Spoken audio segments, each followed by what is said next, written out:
يا رب بالأصفاء بلغ مقاصدنا واغفر لنا ما مضى يا واسع الكرم يا رب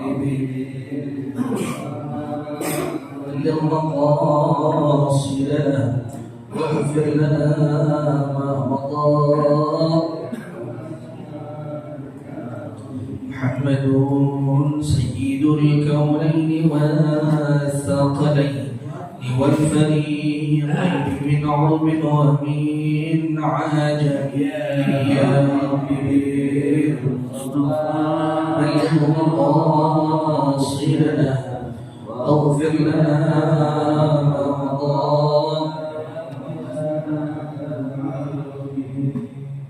نبينا الآمر الناهي فلا أحد أبر في قولنا منه ولا نعني يا رب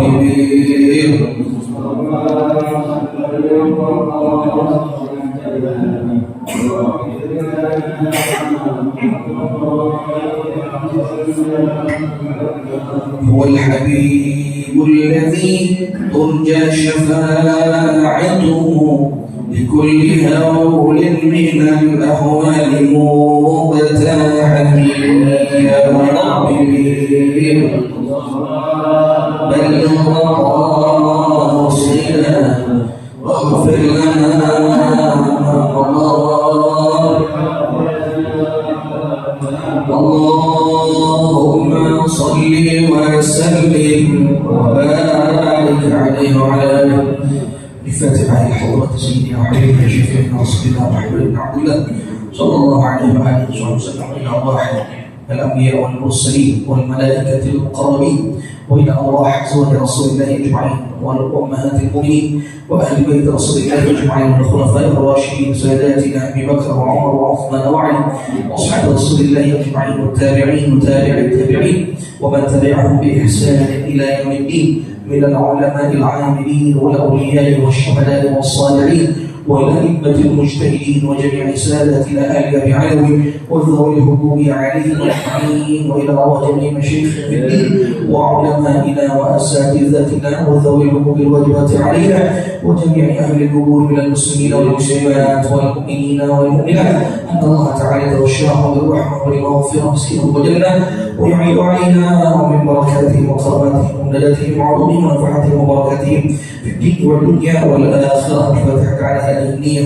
وعلى كل نية صالحة وعلى نية الفتوح والمنوح والرسوخ والتوبة النصوح وصلاح الجسد والروح إلى حضرة النبي محمد صلى الله عليه وآله وسلم. الفاتحة.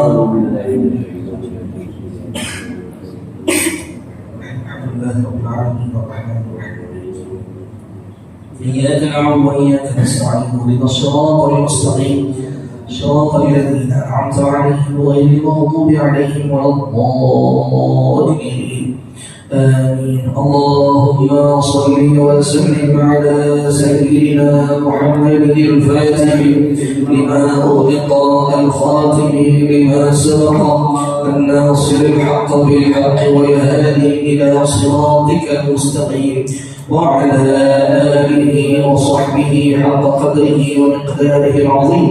اللهم أخرجنا من ظلمات الوهم وأكرمنا بنور الفهم وافتح علينا بمعرفة العلم وحسن أخلاقنا بالحلم وسهل لنا أبواب فضلك وانشر علينا من خزائن رحمتك يا أرحم الراحمين. السلام عليكم ورحمة الله وبركاته.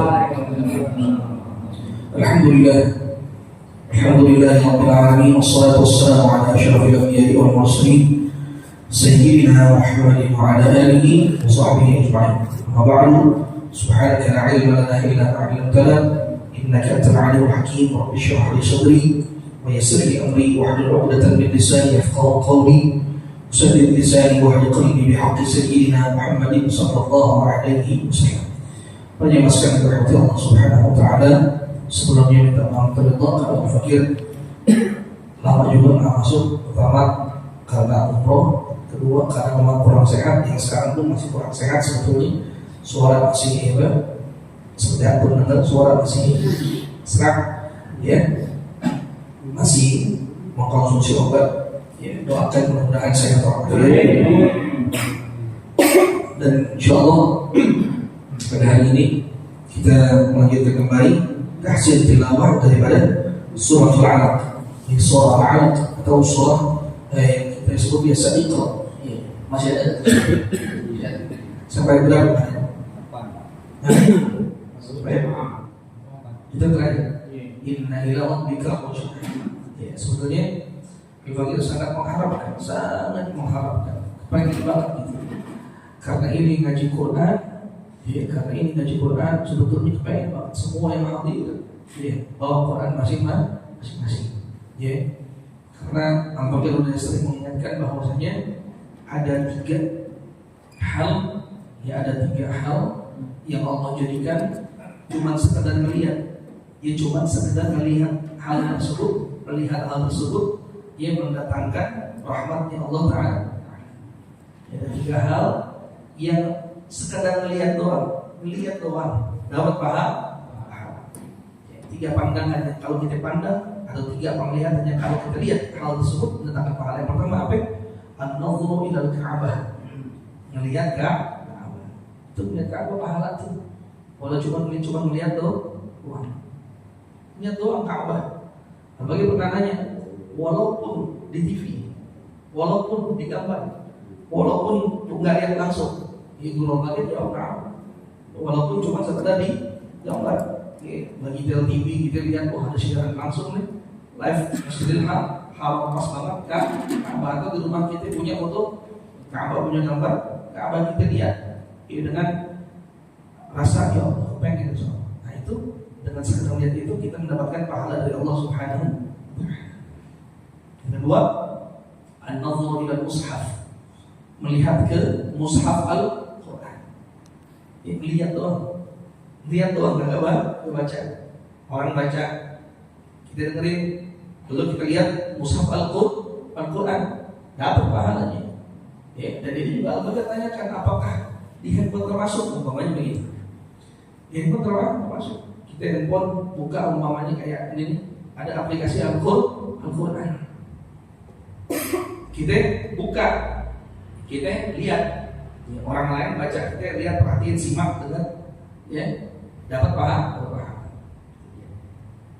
Yang ketiga, dia memandang kepada wajah orang tua, memandang kepada wajah orang tua, ya, itu juga kita dapat pahala. Itu enak banget. Islam cuma sekedar apa ibaratnya mandang, ya Allah jadikan itu pahala buat kita. Baik. Kemarin terakhir 8 berarti sekarang 9. Silakan dibuka surah Al-Alaq ayat yang ke-9 kita baca dulu. Di situ baru kita ini apa? Kita bahas masalah tahsin di masalah tajwid. Baik, ayat ke-9. A'udzu billahi minasy syaithanir rajim.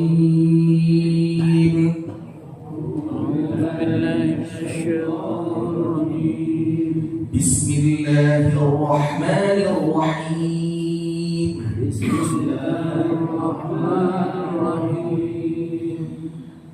أرأيت الذي ينهى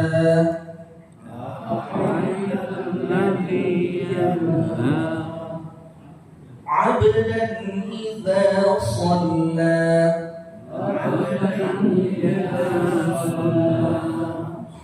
أرأيت إن كان على الهدى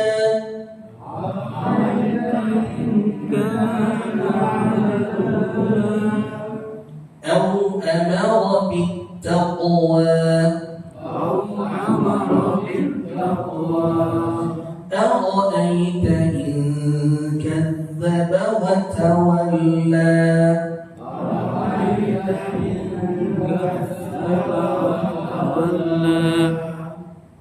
Cukup ya, kita akan bahas ayat ke 9, 10, 11, 12, dan 13.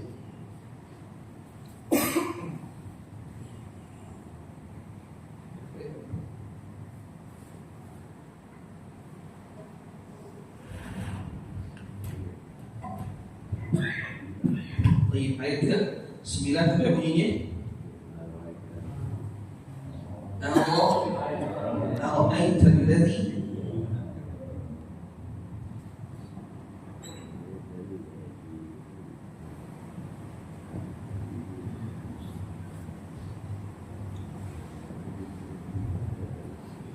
طيب 9 ini kan أرأيت الذي ينهى coba perhatikan ketika kita membaca al-ay ini ada harful lin ya, jangan kita sampai membacanya dengan cara seperti membaca imalah. Apa itu imalah? Imalah dalam qiraat Hafs riwayat Asim itu imalah cuma ada satu, ya pada kalimat bismillahirrahmanirrahim majriha wa mursaha. Majri artinya imalah itu miring, bacaan miring cenderung ke huruf e. Nah, ketika membaca harful lin jangan kita baca al-aital. Itu sebuah kesalahan. Ya, karena ini huruf ya jadi al-ai gitu. Amin. Al-aital jangan dibaca al-aital jadi jangan harus dibaca ai. Paham ya? Jadi tolong kalau kita ternyata selama ini masih dibaca seperti itu, apalagi surah Al-Ma'un ya. Ara'aital ladzi yukadzibu bid-din. Kita baca ara'ai. Nah, itu sebuah kesalahan. Kenapa? Karena kita membaca huruf linnya dengan apa? Imalah. Jadi bacaannya dibiringkan lebih cenderung ke huruf apa? Jadi harus ai.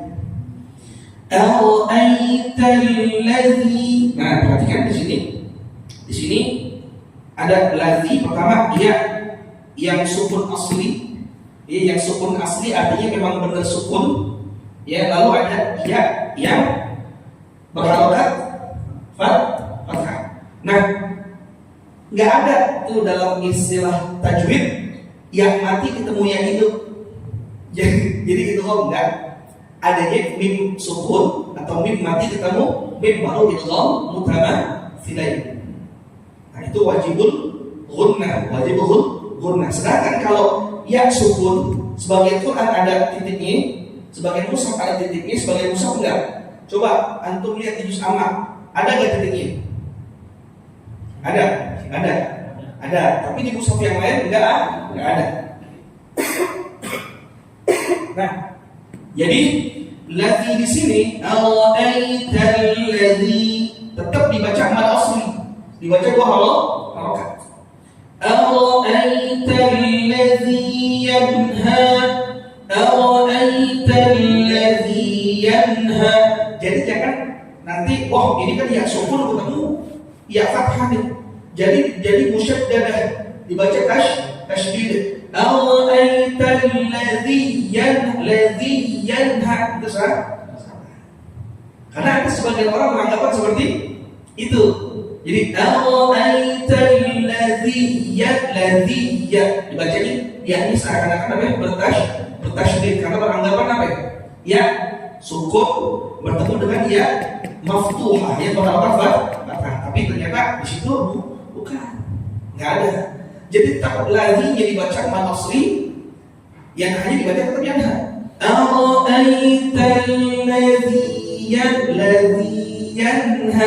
ladzi kata ara'aital ladzi yanha. Jadi jangan di tasydid. Tasydid itu kan menekan.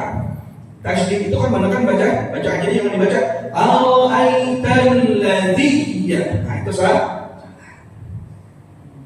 Paham? Ya, jadi apapun itu nanti banyak. Apa contohnya? Alladzi yuwaswisu. Sama. Alladzi yuwaswisu. Jangan nanti dibaca alladzi yuwaswisu. Itu juga salah. Jadi besok kalau kita lihat bacaan Al-Quran ya sukun yang mati kita nyebutnya kan, sebetulnya ya sukun atau ya sakinah ketemu sama ya. Berarti boleh nggak dibaca tasydid? Nggak boleh dibaca tasydid. Jadi ya tetap dibaca, sukunya tetap dibaca al-asli. Jadi ara'aita alladhi yanha. Coba 1, 2, 3. Nah, yanha di sini ini ada yang namanya alif maqsurah. Ini alif maqsurah. Alif bukan hamzah. Alif bukan hamzah, makanya baca yanha. Ha bacanya ujungnya apa?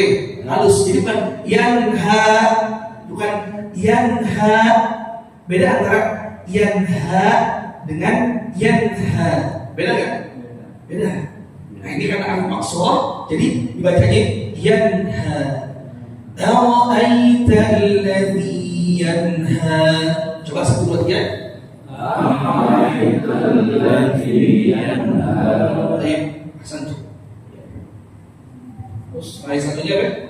Ayat beda.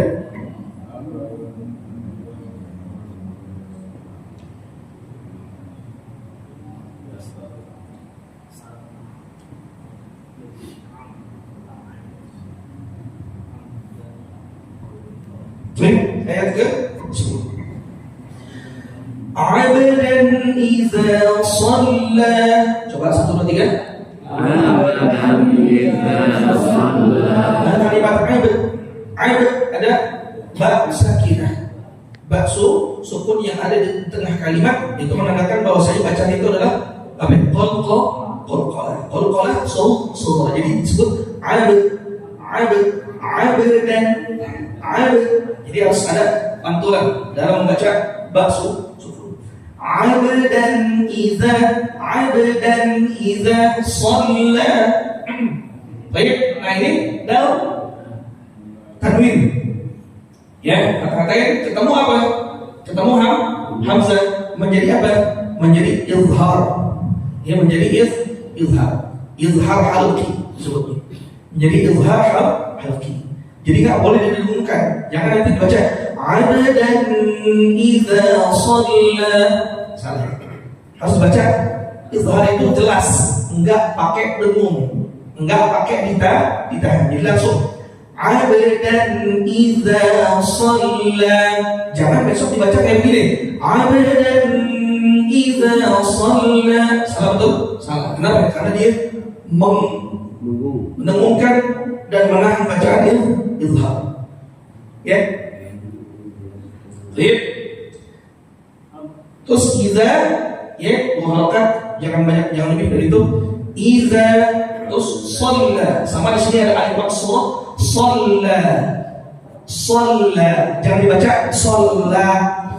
Jangan dibaca shalla. Tapi dibaca shalla. Paham? Ya. Sekali lagi. Abdan idza shalla. 1, 2, 3. Abdan idza shalla. Baik, shalla. Terus baik. Ara'aita alladhi ara'aita in kana 'ala al-huda. Baik. 11.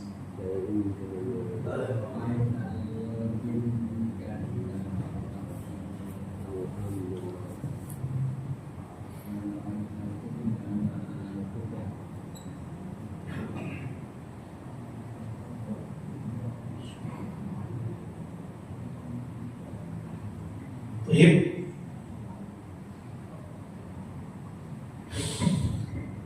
Ara'aita in kana 'ala al-huda. 1, 2, 3. Ara'aita in kana 'ala al-huda. Ara'aita boleh dijelaskan tadi? Ini baca ara'aita. Baik. Ara'aita in kana ada nun ketemu kaf. Nun ketemu kaf jadinya apa? Jadi ikhfa haqiqi, ditahan. In kana.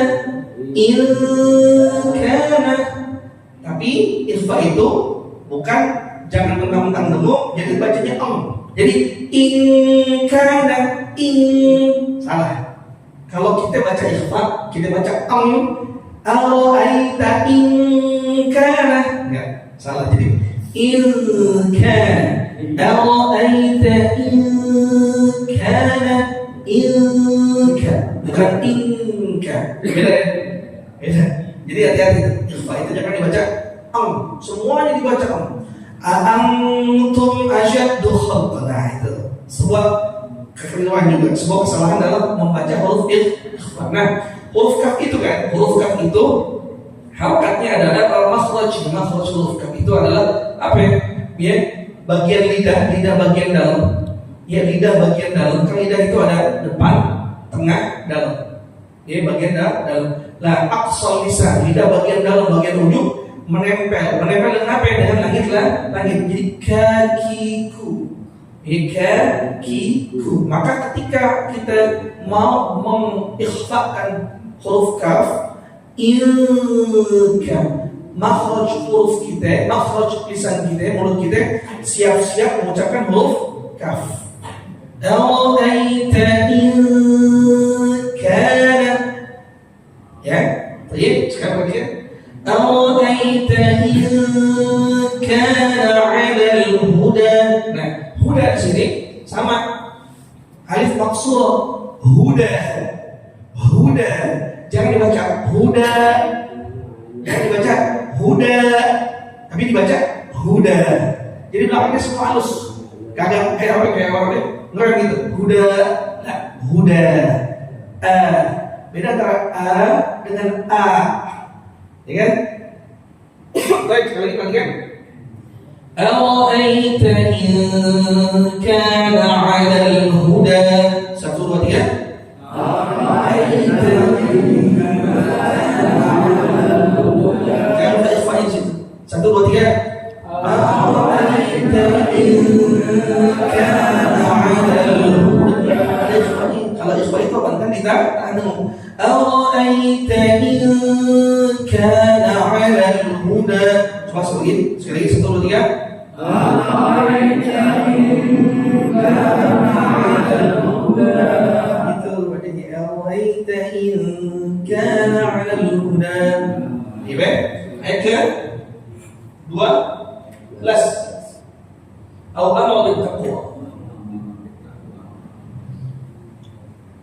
Au amara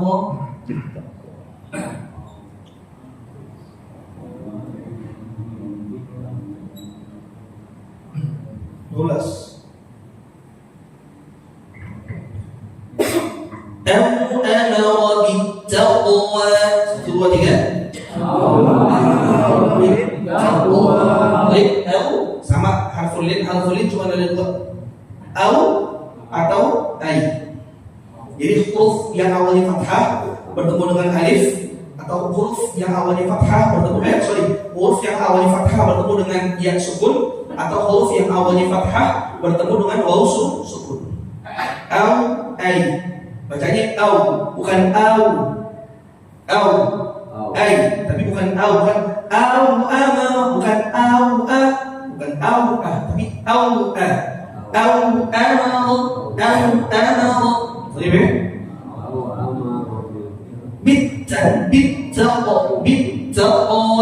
bittaqwa. Ada huruf apa? Qaf di sini. Qalqala. Au amara bittaqwa. Coba 1, 2, 3. Au amara bittaqwa. Sekali lagi 1, 2, 3. Au amara bittaqwa. Taqwa, bukan taqwa. Ya, taqwa. Baik. 13. Ara'aita in kadzdzaba wa tawalla.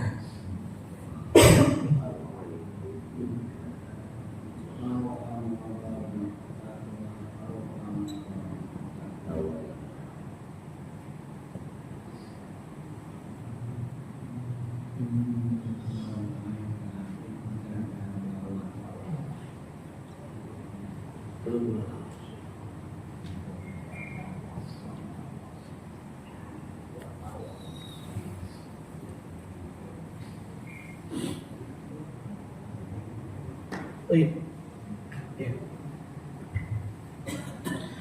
أرأيت إن كذب وتولى.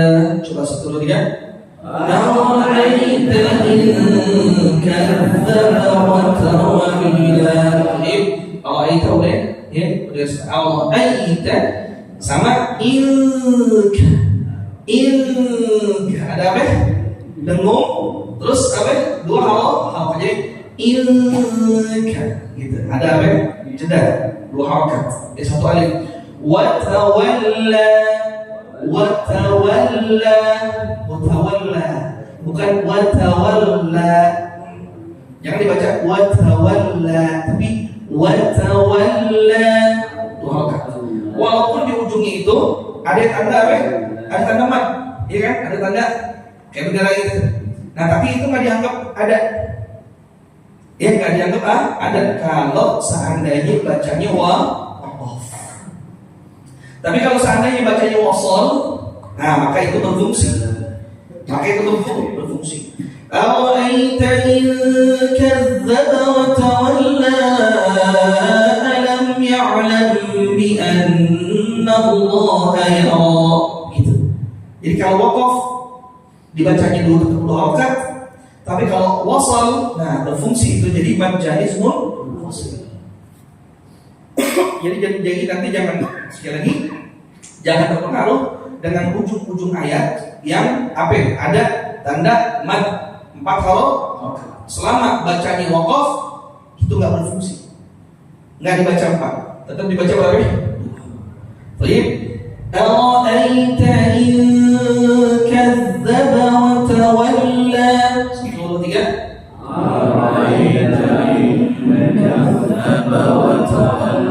Sekali perhatikan, untuk perhatikan ketuanya. Ara'aita in kadzdzaba wa tawalla. 1, 2, 3. Ara'aita in kadzdzaba wa tawalla. Kalau jadi apa? Sebetulnya ada kemiripan, apa? Antara kita menyanyikan sebuah lagu dengan membaca ayat Quran. Apa kemiripannya? Ada yang namanya tempo. Kalau dalam lagu disebut tempo. Kalau dalam Al-Quran disebut marotib. Disebut apa? Marotib. Marotib itu tempo bacaan. Artinya bacaan itu harus sesuai dengan tempo. Coba kalau nyanyi temponya berantakan, enak kan? Bacaan juga kayak begitu, temponya harus rapi. Makanya kalau dalam orkestra nyanyi itu ada yang namanya dirigen. Apa dirigen? Yang orang tuh namanya yang mainkan tangannya buat mengatur tempo lagu. Nah, Quran nggak ada. Quran yang menjadikan temponya itu apa? Ilmu tajwid. Jadi kalau kita paham ilmu tajwid, berarti kita paham maratib atau tempo baca. Nah, jadi seperti ini penting banget. Penting banget tempo bacaan yang sangat penting. Jadi dengan tempo bacaan kita dapat mengatur bacaan itu dengan rapi. Bagi contoh, pokoknya Ara'aita alladhi yanha 'abdan idza shalla Ara'aita in kana 'ala al-huda aw amara bit-taqwa أرأيت إن كذب وتولى. Seperti itu. Jadi kan apa ya? Bacaannya rapi, jadi enak didengar. Coba kita dengerin bacaan orang-orang yang udah masya Allah, yang udah dipilih jadi imam-imam besar di masjid-masjid di musola-musola atau yang kita sering dengar di rekaman-rekaman. Dengar bacaan mereka, bacanya rapi, temponya teratur. Iramanya juga walaupun beda-beda karena irama itu banyak. Di dalam nanti ada yang namanya ilmu naghamat. Naghamat itu apa ya? Tentang lagu-lagu dalam Al-Qur'an. Itu kayak kemarin kan Kiai Muhammad gitu kan. Beliau kan baca dengan macam-macam bacaan, macam-macam riwayat bacaan, riwayat macam-macam. Kalau kita kan belajar cuma satu riwayat, Ya, kalau beliau udah kiraat sama, bahkan kiraat asyar atau kiraat arba'ata asyar 14, dan nadanya juga beda-beda. Itu ada bayati, ada soba, ada hijaz, ada nahawan, ada sika, ya banyak nada ada 7. Nah itulah nada-nada yang dipakai oleh orang Arab. Jadi di dalam itu ada yang namanya ilmu musik itu ada. Ini ilmu tentang nada itu ada itu tadi. Ya, nada-nada namanya bayat. Makanya itulah nada-nada yang dipakai orang Arab. Dan Nabi nyuruh kita baca Quran, Iqra'ul Quran biluhunil Arab. Itu Nabi. Iqra'ul Quran biluhunil Arab. Bacalah oleh kalian Al-Quran dengan lahan-lahan Arab atau dengan nada-nada yang biasa dipakai oleh orang Arab.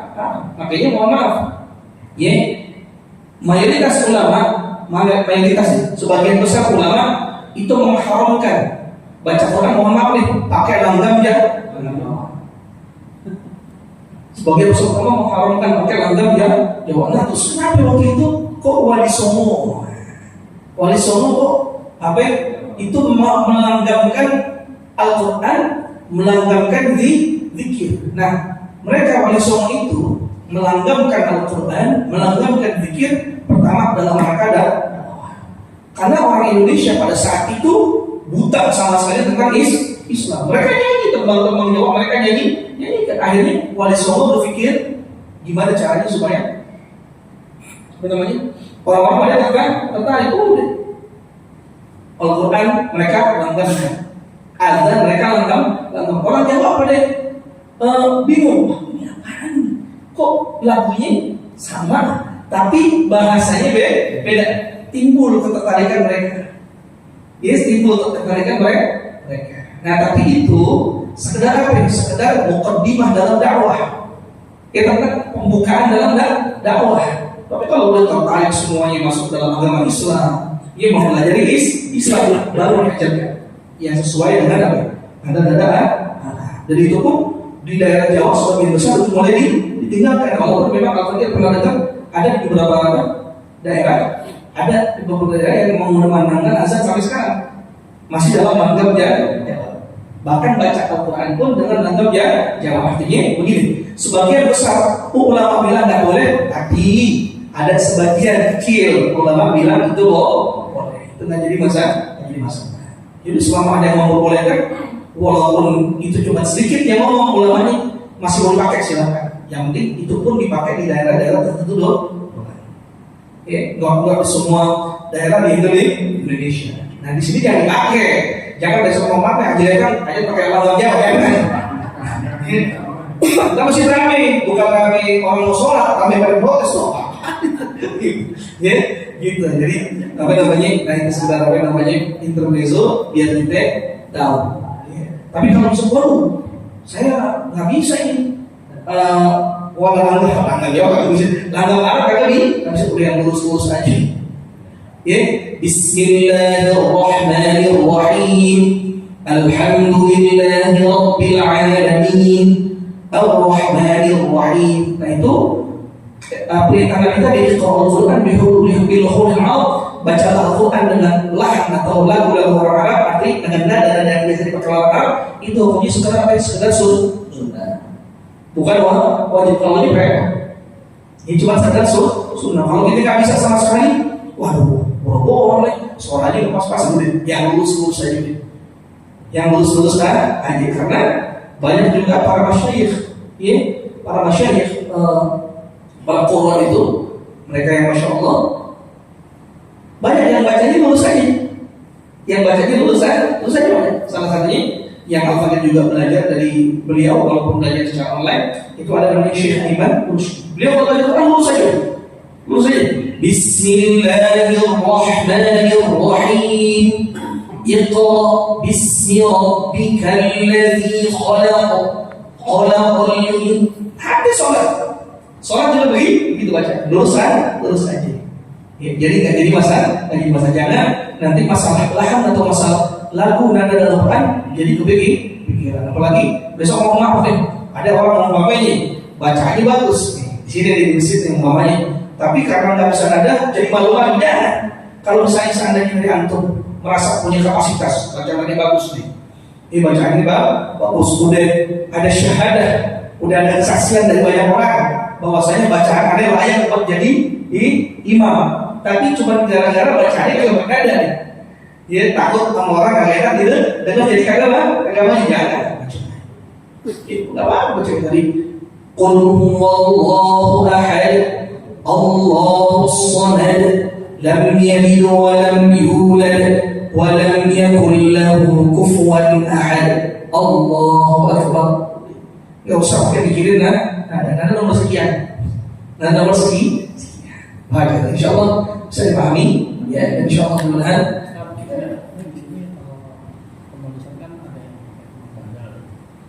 pengaruh waktu ini kan ija sholat sebetulnya berdiri. Oh iya. Itu pengaruh nggak? Kan kayak tadi kan kayak tanda alis kan pengaruh kalau sambung itu. Nah itu sebenarnya nggak ngaruh. Sebenarnya begini, kalau misalnya kayak tadi kita balik lagi ke papan tulis nih, misalnya seperti ini, yang ini kan sholat. Ya sholat. Nah ini dia. Gini. Iya. Begini. Di samping lam atau di atas lam? Di atas lam begini. Iya kan? Seperti ini. Ini cuma ikhtilaf atau perbedaan dalam metode penulisan. Ya. Kita tahu tanda seperti ini adalah tanda mad. Tanda mad. Tanda mad yang menandakan bahwasanya itu dibaca berapa harakat? 2 harakat. Sebetulnya, ya, walaupun ini dibaca ditulis dengan fathah, ini tetap dibaca 2 harakat. Kenapa? Karena ada alif maksurah. Alif maksurah itu menandakan bahwasanya bacaan tersebut harus dibaca berapa? 2 harakat. Karena alif maksurah ini adalah pengganti dari alternatif dari alif. Walaupun ini ditulis seperti ini, nah tetap karena ada alif maksurah dibaca berapa? 2 harakat. Ya, berarti kan semuanya jadi kan ayat Allah, istaghna, ruja'a, yanha, shalla, huda juga sama. Huda juga sama. Taqwa juga sama. Nah, ini hanya berlaku di mushaf yang antum pegang. Tapi kalau kita lihat menuju ke mushaf Madinah, beda lagi penulisan. Ini seperti itu. Jadi alasan kita baca itu bukan karena harakat. Kenapa? Karena ada alif maksurah. Itu alif yang berbentuk apa? Huruf ya. Ini ada, ini kan ini ada, di sini ada, di sini ada, di sini ada. Itu cukup menandakan bahwasanya bacaan itu adalah bacaan yang dibaca sepanjang 2 harakat.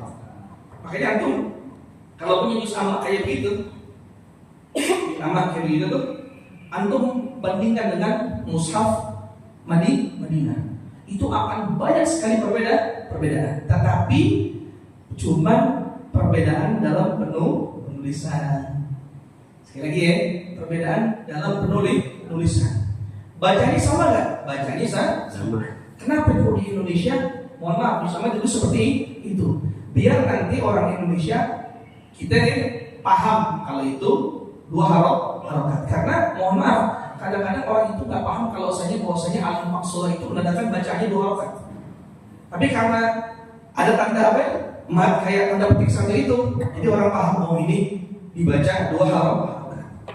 Seperti yang Allah sampaikan, yang kita punya guru pernah menyampaikan di Indonesia itu mushaf Indonesia, mushaf Departemen Agama itu ditulis lebih banyak aturan nih, begitu. Rambu-rambunya lebih banyak. Apa tujuannya? Tujuannya untuk memudahkan orang membaca. Makanya jangan sekali-sekali, mohon maaf deh, antum yang biasa baca mushaf Departemen Agama, terus baca yang Departemen Agama.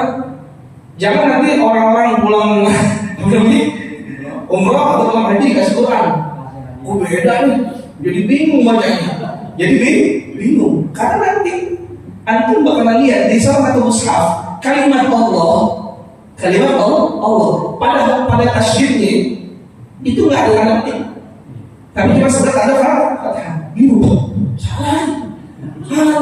Kenapa bikin salah cetak? Bukan salah cetak, emang penulisannya seperti seperti itu. Dan sudah menjadi keumuman bahwasanya ketika kita mengucapkan Allah, lamnya kita baca apa?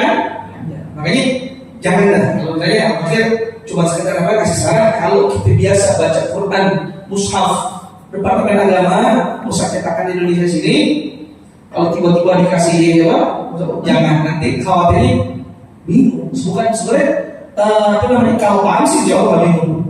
Ya cuma kalau paham nggak jauh nggak bingung. Cuma masalahnya mungkin kita belum banyak tahu, belum banyak paham sehingga kok banyak yang lain nih, banyak yang lain sebenarnya sama aja. Sama ya, cuma memang di Indonesia lebih banyak ditulis halakat khusus untuk memudahkan kita dalam membaca bahasa seperti itu. Ya, yang mudah-mudahan yang sampaikan insyaallah ada manfaatnya. Banyak bos yang itu lagi di Indonesia. Insyaallah a'lam bissawab. Ya Rabbana a'tafna innana a'tafna wa annana asrafna 'ala Allah ashrafna fatub 'alaina tawbah تغسل كل حبة واستر لنا العورات وآمن الروعات واغفر لوالدينا ربي وموتنا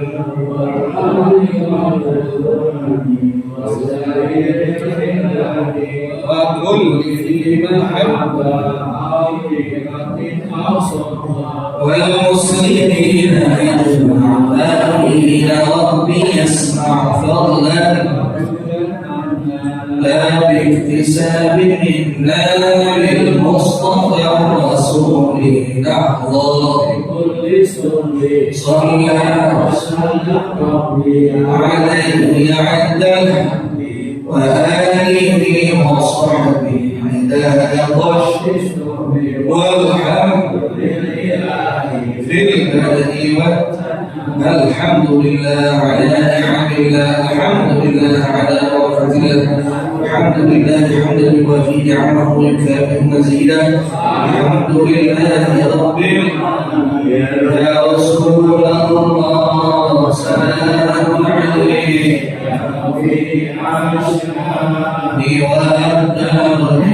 يا رسول الله سلام عليك يا رفيع يا رسول الله سلام عليك يا رفيع اللهم صل وسلم وبارك عليه وعلى آله وصحبه وسلم. السلام عليكم ورحمة الله وبركاته.